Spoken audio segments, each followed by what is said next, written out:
إن الحمد لله نحمده ونستعينه ونستغفره ونعوذ بالله من شرور أنفسنا ومن سيئات أعمالنا.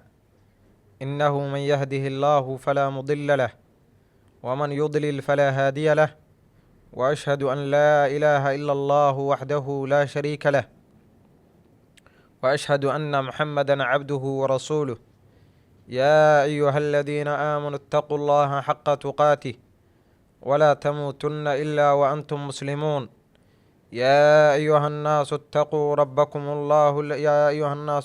ربكم الذي خلقكم من نفس واحدة وخلق منها زوجها وبث منهما رجالا كثيرا ونساء، واتقوا الله الذي تساءلون به والأرحام إن الله كان عليكم رقيبا. يا أيها الذين آمنوا اتقوا الله وقولوا قولا سديدا يصلح لكم أعمالكم ويغفر لكم ذنوبكم، ومن يطع الله ورسوله فقد فاز فوزا عظيما.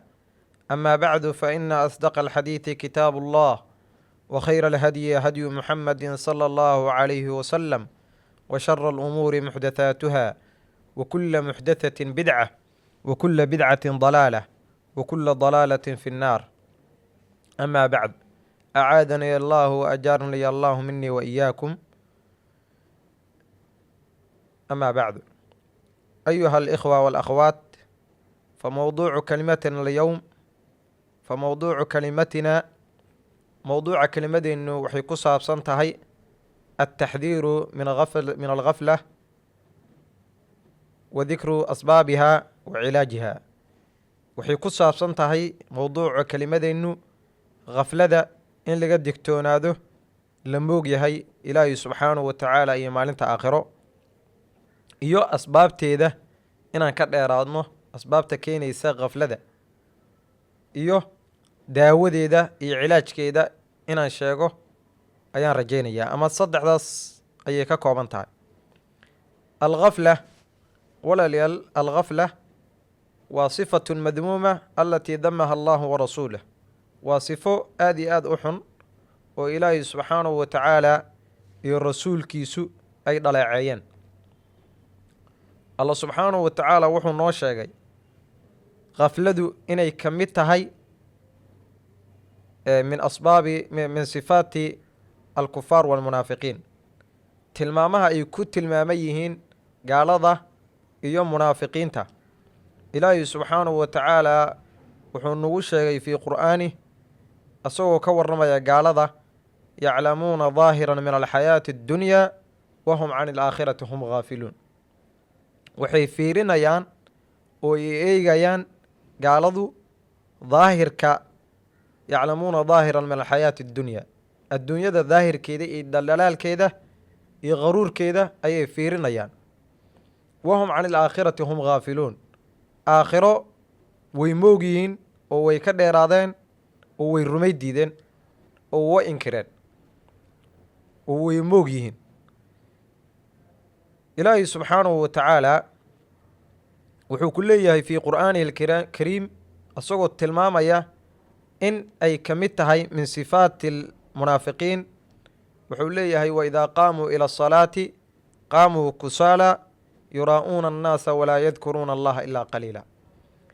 waidaa qaamuu ila asalaati qaamuu kusaala, markii u istaagaan salaada way istaagayaan ayagoo kusaalo ah oo caajizilowyaal ah oo cajsi uu ka muuqdo iyo wahsi.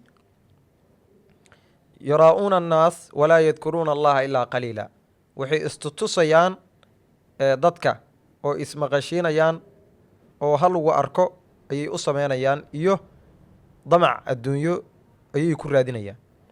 walaa yadkuruuna allaha ilaa qaliila. allah subxaanahu wa tacaala wuxuu ku soo gunaanaday aayadda in aysan xusaynin ilaahi subxaanahu wa tacaala ilaa wax yar mooyaane. walaalayaal, ilaahi subxaanahu wa tacaala wuxuu ka reebay khaflada oo uu ka nahiyey rasuulkiisa muxamed sala allahu calayhi wasalam. wuxuu ku leeyahay fii qur'aanih: wasbir nafsaka maca aladiina yadcuuna rabbahum bilghadaati waalcashiy yuriiduuna wajha walaa tacdu caynaaka canhum turiidu ziinata alxayaati اddunyaa walaa tudic man akfalnaa qalbahu can dikrina waatabaca hawaahu wakana amruhu furuuda. waxaa la leeyahay wasbir nafsaka maca aladiina yadcuuna rabbahum, ku sabar nebi maxamedow kuwa ilaahay subxaanahu wa tacaala baryaya oo caabudaya bilghadaati waalcashiyi, gelinka hore iyo gelinka dambe. yuriiduuna wajha, waxay doonayaan ilaahay subxaanahu wa tacaala wejigiisa iyo ridaa'ullah iyo la kulanka alle liqaa'ullah ayay rajaynayaan. walaa tacdu caynaaka canhum turiidu ziinata alxayaati اddunyaa, ha ka leexin indhahaaga oo ha ka wareejin oo ha ka dadbin oo ha ka tegin raadin aa raadinaysid nolosha adduunyo ee hooseysa. walaa tudic man akfalnaa qalbahu can dikrinaa, ha adeecin dad aan xirnay qalbigooda oo aan ka xirnay ilaahay subxaanahu wa tacaala raxmaddiisa iyo la kulankiisa iyo raalli ahaanshaha alle aan ka xirnay. ilaahay subxaanahu wa tacaala wuxuu ku leeyahay nabigiisa ha adeecin. waatabaca hawaahu wa kaana amruhu furuda, oo raacay hawadiisa, dad hawadooda raacday oo aan ka teednay oo aan ka xirnay in ay ilaahay subxaanahu wa tacaala rumeeyaan. ha raacin oo ha adeecin oo yacni ha u sheekeen oo ha la socon waayo macnaheedu. oo la sabar kuwa ilaahay subxaanahu wa tacaala gelinka hore iyo gelinka dambe ilaahay caabudaya oo ilaahay tuugaya oo baryaya oo ka baryaya ilaahay inuu dembi dhaafo, ilaahay u naxariisto, ilaahay naxariistiisa iyo jannadiisa wanaagsan uu ku waariyo oo siiyo. walaalayaal ayuha alikhwa, ilaahay subxaanahu wa tacaala wuxuuna leeyahay qur'aankiisa ina aladiina laa yarjuuna liqaa'ana waraduu bilxayaati اddunyaa wadma'anuu biha waladiina hum can aayaatina gaafiluun ulaa'ika ma'waahum annaaru bima kaanuu yagsibuun. kuwa aan rajaynaynin ilaahay subxaanahu wa tacaala la kulankiisa waraduu bilxayaati اddunyaa, ku raali noqday nolosha hooseysa, ku xasilay wadma'anuu biha waladiina hum can aayaatina gaafiluun, waxay moog yihiin aayaadkeenna oo ilaahay subxaanahu wa tacaala aayaadkiisa ayay moog yihiin. ilaahay wuxuu ugu hanjabay uu ugu goodiyey ulaa'ika ma'waahum annaaru bimaa kaanuu yagsibuun. kuwaas sidaasi u dhaqmaya oo dhaqankaasi la imaanaya, ilaahay wuxuu yidhi subxaanahu wa tacaala hoygoodu iyo meesha ay ku hoyanayaan waa jahannama. bimaa kaanuu yagsibuun, sababtu waxaa weeye waa waxay kasbadeen ay soo shaqaysteen. ilaahay subxaanahu wa tacaala cidna ma dulmiyo, ilaahay cidna ma dulmiyo. dulmigu alla subxaanahu wa tacaala waa ka xaaraam, laakiin qolo walbaa iyo waxay soo shaqaysatay ayuu ku jazaynayaa oo ka abaalmarinayaa alla subxaanahu wa tacaala. walaalayaal, ilaahay subxaanahu wa tacaala waa raxiim. addoommadiisa kuwa sameeya macsida iyo dunuubta waxaa la arkaa in maadaama khaflo ay ku jiraan oo khaflo ay moog yihiin dikriga alle iyo alla subxaanahu wa tacaala la kulankiisa, waxaa mumkin ah inuu ilaahay teeda qalbigooda uu xiro oo ka teedo can dikri illaah. allah subxaanahu wa tacaala wuxuu leeyahay ulaa'ika aladiina dabaca allahu calaa quluubihim wa samcihim wa absaarihim wa ulaa'ika hum alghaafiluun. kuwaasi sidaa u dhaqmaya oo alle dikrigiisa moog waa gaalada iyo kuwa lamidka ah oo munaafiqiinta oo alle xuskiisa iyo dikriga alle moog. allah subxaanahu wa tacaala wuxuu leeyahay dabaca allahu calaa quluubihim wa samcihim, ilaahay wuxuu daboolay qalbigooda iyo maqalkooda iyo araggooda ayuu daboolayaa. wa ulaa'ika hum alghaafiluun, waana kuwo moog ilaahay subxaanahu wa tacaala. rawaa muslimu fi saxiixi min xadiidi cabdillaahi bni cumar wa abi hurayrata radia allahu canhu ana nabiya sala allahu calayhi wasalama qaal anahuma samica rasuula allahi sala allahu calayhi wasalama qaal layantahiyanna aqwaamu can wadcihim aljumucaat aw layakhtimana allahu calaa quluubihim huma layakuunanna min alghaafiliin. sida uu warinayo abu hurayra iyo cabdillaahi bni cumar, waa laba saxaabi oo aad iyo aad u fadaa'il badan. nabiga calayhi salaatu wasalaam waxay ka wariyeen oo ay ka maqleen nabiga calayhi salaatu wasalaam oo dhahaya layantahiyanna aqwaamun can wadcihim aljumucaat. qolo way ka reebtoobaysaa ka tegitaanka ay ka tegayaan iyo kadibdhaca ay kadib dhacayaan xaadiritaanka maalinta jimcada iyo khudbada, ama ow layaktimana allahu calaa quluubihim. haddii aysan ka reebtoomin oo aysan ka harin, waxaa waaye allah subxaanahu wa tacaala waxaa ku samaynayaa calaa quluubihim, layaktimana allahu calaa quluubihim, quluubtooda ayuu xiraya oo daboolaya. ilaa qofkii ilaahay subxaanahu wa tacaala uu cudur daaray oo markaas khudbadii aan imaan karin, dadka imaan kara khudbada oo soo xaadiri kara oo caafimaadkooda ilaahay u dhammaystiray, haddii ay ka reebtoomaan oo ay ka haraan oo kadib dhacaan, ilaahay subxaanahu wa tacaala wuxuu ugu goodiyey in qulubtooda uu teedayo. qodobka labaad oon rabo walaalayaal inaan ka hadlo oo ciwaankeenna ku jiray waxaa waaye waa asbaabulghafla. khaflada asbaabteedu maxay tahay? asbaabulghafla waxaa ka mid a, way badan tahay, aada iyo aad bay u dheer tahay, laakiin waxaan ka soo koobaynaa, waan soo koobayaa maadaama ay jalsadu ay aada u koobantay insha allah. waxaa ka mid a alinqidaac can ziyaarati alqubuur waddaari alaakhira. ka tegitaanka ama ka go-idda laga go-ayo inaan la xasuusan maalinta qiyaamo iyo qubuurta iyo dadka amwaadda inaan la ziyaaran, maadaama ay na xasuusinayaan qiyaamihii iyo maalintii qiyaamo. allah subxaanahu wa tacaala wuxuu leeyahay fii qur'aani alkariim alhaakum attakaathur xataa zurtum almaqaabir. waxaa ina mashquuliyey attakaathur, kala badsi iyo iskugufaan aa iskugu faanaysiin hantida iyo maalka. allah subxaanahu wa tacaala wuxuu leeyahay xataa zurtum almaqaabir, ilaa ay idin soo ziyaaratay qubuurtii ay idin soo ziyaaratay.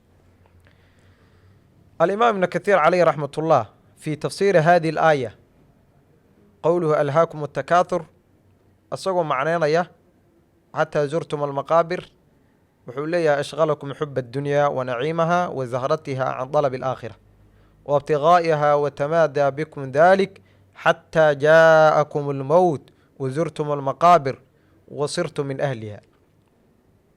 waxaa idin mashquuliyey xuba adunyaa, adduunyada dhaldhalaalkeed, wa naciimaha wa zahratiha, iyo dhaldhalaalkeed iyo ubaxa adduunyada ayaa idin mashquuliyey. wabtigaa'iha watamaadaa bikum dalik xataa jaa'akum almowt, iyo dalbidda aad dalbaysaan ilaa uu idin yimid mowdkii iyo geeridii ilaa ay idin timid. wasirtum min ahliha wazurtum almaqaabir wasirtum min ahliha.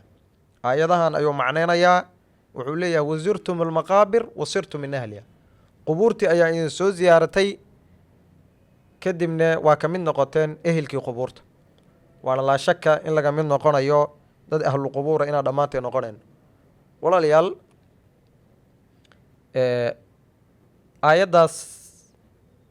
aayadahaas ayuu sidaas u macneeyey alimaam ibnu kathiir.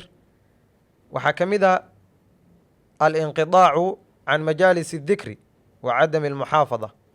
qodobka labaad oo khaflada keeni kara waxaa waaye can majaalis اdikri, inaad ka go-did jalsooyinka xuska oo allah subxaanahu wa tacaala lagu xusayo, wa cadami almuxaafada cala aladkaari asharciya fi lsabaaxi walmasaa, iyo inaadan xafidin oo aad ka tagtid adkaarta sharciga oo subxii iyo galabtii la aqriyo, iyo midda la aqriyo cinda dukhuuli almasjid waalkhuruuji minhu, markii masaajidka la gelayo iyo markii laga baxayo, iyo cinda dukhuuli almasjidi cinda dukhuuli almanzili waalkhuruuji minhu, markii boos ama guri aad gelaysid ama aad ka baxaysid. waxaa ka mid a inaad ka haajirtid hijru salaati aljamaaca. qodobka saddexaad oo ka mid a waxaa waaye khaflada oo keenaya inaa ilaahay subxaanahu wa tacaala moogaatid oo aad ka dheeraatid hijru salaati aljamaaca, salaada jamaacada inaad ka dheeraatid oo ka haajirtid, adigoo macnaha markaas jaanis u heli kara oo xaadiri kara. iyo waxaa ka mid a hijru qiraa'ati alqur'aan, qur'aanka akhrintiis inaad ka tagtid oo aad ka haajirtid, adigoo mar walbaa waqti u haysta. ilaahay subxaanahu wa tacaala wuxuu qur'aankiisa ku leeyahay fii buyuutin adina allahu an turfac wayudkara fiiha smuhu yusabixu lahu bilquduwi walaasaal rijaalu laa tulhiihim tijaaratun walaa beycun can dikri illaah yakhaafuuna yowman tataqallabu fiihi alquluub walabsaar. ilaahay subxaanahu wa tacaala guryo uu idmay in la kor yeelo yusabixu lahu bilquduwi walaasaal oo lagu xusayo gelinka hore iyo gelinka dambe.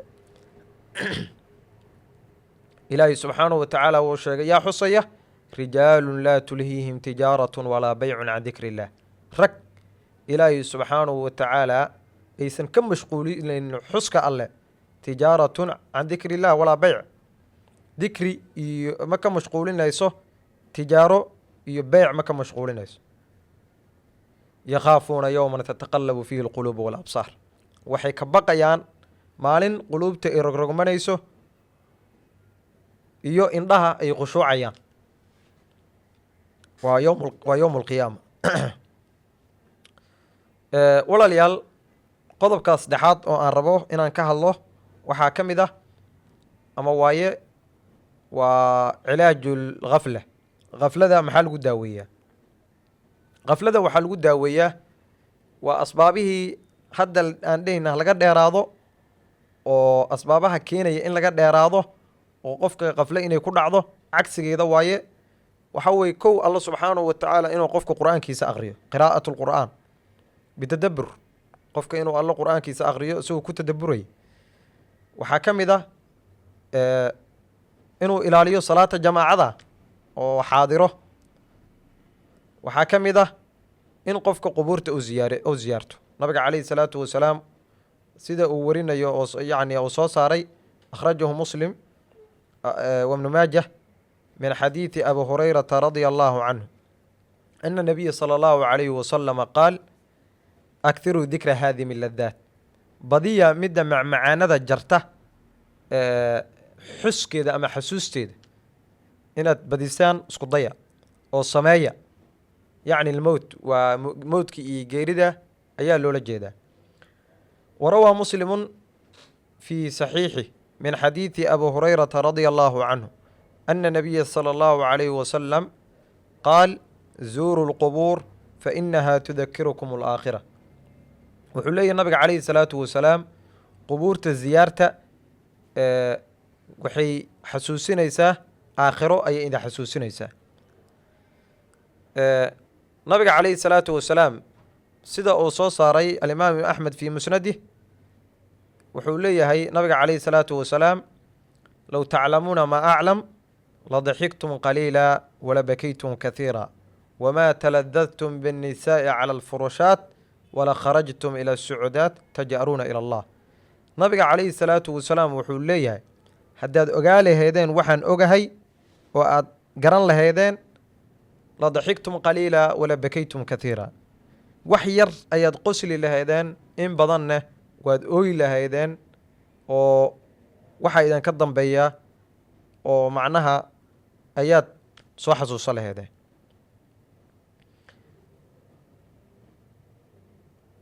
marka nabiga calayhi salaatu wasalaam sidaas ayuu leeyahay. marka walaalayaal, fa yanbagii lilmu'min, qofka maxaa u habboon mu'minka an yakuuna cala isticdaad, qofka inuu diyaar garoobo, uu u diyaar garoobo liliqaa'i rabbi, uu u diyaar garoobo albacth, uu u diyaar garoobo inay ka dambeyso carasaat yowma alqiyaama, uu u diyaar garoobo asiraad walmiisaan, uu u diyaar garoobo xisaabin inay jirto iyo isi soo saarid inuu u diyaar garoobo. haddii aadan u diyaar garoobin waxba uguma duunid kuwii inkiray inaan la soo saarayn, kuwii yacni beeniyey oo dhahay ma la isi soo saarayo oo isxisaabin ma jirto, oo dhahayay qaaluu tilka idan karatun khaasira idaa kunaa cidaama nakhira qaaluu tilka idan karatun khaasira, kuwii dhahayay waxba ugama duunid. sidaas darteed waxa waaye qofkii doonaya inuu badbaado, inuu ka badbaado khaflada, waxaa loo baahan yahay cala isticdaad, inuu u diyaar garoobo ilaahay subxaanahu wa tacaala la kulankiisa. inuusan ku sugnaanin khaflo oo uu ka dheeraado ayaa loo baahan yahay. mawduucu aad iyo aad buu u ballaaran yahay, laakiin insha allahu tacaala intaas ayaanu ku soo koobaynaa. wa sala allahu calaa nabiyina moxamed wacalaa aalihi wa saxbihi ajmaciin.